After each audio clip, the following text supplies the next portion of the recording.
everyone. Welcome back to another episode of the Black Liberation Tech podcast. I'm your host, Dr. Renée Jordan, and today we're going to do a Q&A, and it is going to touch on one of the previous Black Liberation Tech podcast episodes, which dealt with what do you have to let go of in order to move on up? And so I'm going to jump right on in. So this first question says, processing heavy feedback without losing your voice. Okay, so let's set it up a little bit. After passing your prospectus, you had to make significant adjustments based on your committee's notes, including directly changing the phrasing of your main research question.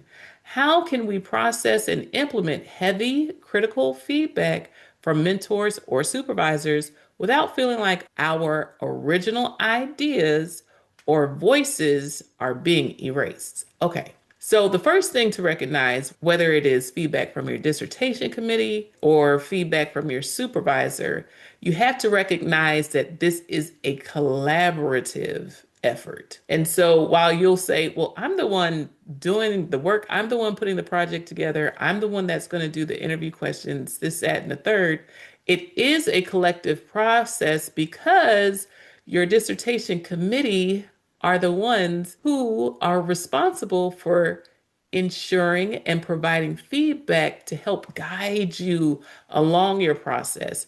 And that feedback is not to stop you or to hinder you, but to help support you along your way. So the first thing to do is to rephrase it in your mind, saying these people are trying to help me get through. And as long as there's feedback to help me in that direction, then I need to take it under serious consideration. Now, with the phrasing of my research question, it was important that my research question didn't just make sense to me, it needed to make sense to the people who I would be asking to join my study. And in order to gauge whether or not what you're saying is coming across clearly to someone else, the committee is a good starting point. And so, because they are the experts in their field, because they have done research before, because they are outside of all of the information that you have inside of your head, they're able to take an outside perspective on the information that you are intending to communicate to others. And so the first step is to make sure that your research question, your prospectus, your proposal, what you're doing makes sense to your committee because they are going to guide you in a direction to help you along your way. So changing my phrasing from how to what are the perspectives of allowed my research question to come across clearer to my committee. And then it would come across clearer to those who I would invite to be a part of my project because I needed to share that question with them too. And so if it allowed my messaging to be more clear, then that is the most important part. And therefore, my voice wasn't being lost, but it was being clarified. And so it was important for me to take that into consideration. Now, some other heavy feedback that I had to take into consideration was that they told me to remove 30 pages. And I was able to resolve that, as I stated in the episode, by simply cutting the information out, pasting it into another document, and saying save for later. Just because you're not going to be able to push, let's say you have 10 ideas or 10 things that you want to make sure you cover in a project. Just because you need to eliminate, in this case, let's say 3 out of the 10, that doesn't mean that those are bad ideas. It's just okay to save them for later.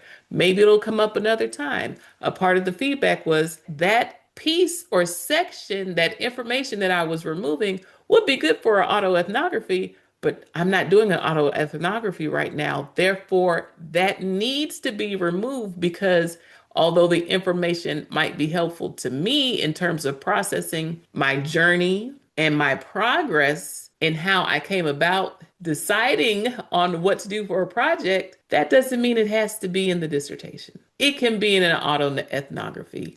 It can be a presentation on lessons learned to others. And in fact, a part of what I did as I progressed was that I would participate in the student association for my department. They had their own conference, they had their own summit, and I was able to share lessons learned there. And those lessons learned came in handy to those who were coming up on their prospectus, those who were coming up on their dissertation defenses, those who were thinking about what they wanted to do for their final project. And as a result, they were able to learn from me in order to help themselves along the way. And I showed them the visuals that I had to go along with those 30 pages, if you will, and how every time I went back and clarified and removed things from my prospectus, the actual image became clearer. Just like I gained clarity in the expression of my ideas in terms of writing, I gained clarity in the visual aids that I used to describe what I was doing. There was less congestion. It was more succinct. It was tighter. It was more presentable. It was easier to digest because it didn't have as much as I initially started off with. And so that was a plus. So understanding that your dissertation, even though you're the one sitting in the computer for hours on end, those committee members are there to support you. And in the selection of your committee members, hopefully you had the chance to get to know them so that you understand the best ways to get feedback from them, as well as know that they have your best interests at heart. And while it might be tough at the moment because you're saying 30 pages, do you know how long it took me to write 30 pages? It's okay. Create a file, save it for later, and do what they say. They're the experts. If it's a matter of rephrasing your question so that it comes across to someone else other than you in a way that is clearer than what it would have been, do that. Now, when it comes to being concerned about feeling like your original ideas or voices being erased, think about what is the most important part of your project. What is the most important part of your dissertation? Is that intact? And so, one of the most important things to me was that I was able to spread my net wide and ask those who self-identified. I didn't label people. I asked them how they identified. I gave them space to do that. And then I also provided space for them to answer as if they were answering on the US Census. So they had space to self-identify, and they also had space to select from common choices and also say, I prefer not to answer. And so it was important for me to cast my net when it came to those who identified as Latinas, Afro-Latinas, and Black women, because I know that from my experience at an HBCU, from my experiences in other places, that Black people aren't a monolith. And so the same can be said about Afro-Latinas and Latinas. And therefore, I wanted to respect the diversity that is amongst groups of people who have been lumped together. And I wanted to leave room for that. And so it was important for me to do that. So instead of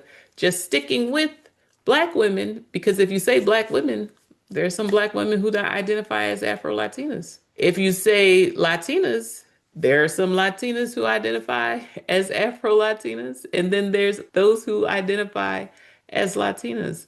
And so I did not want to say Black women only. I didn't want to say Afro-Latinas only. I didn't want to say Latinas only. I did not want to say a specific group in that sense. And I also left it open for those who did not identify with those groups to participate, and I would interview them anyway so that I could still get their perspective and include what they had to say as well. And so that was important to me. And that was something that I made sure that I held on to. So with all that being said, thank you again for listening to another episode of the Black Liberation Tech podcast. I'm your host, Dr. Renée Jordan. Please feel free to like, subscribe, and share, rate, and review the podcast to help it become more discoverable. And until next time, take care. Bye bye.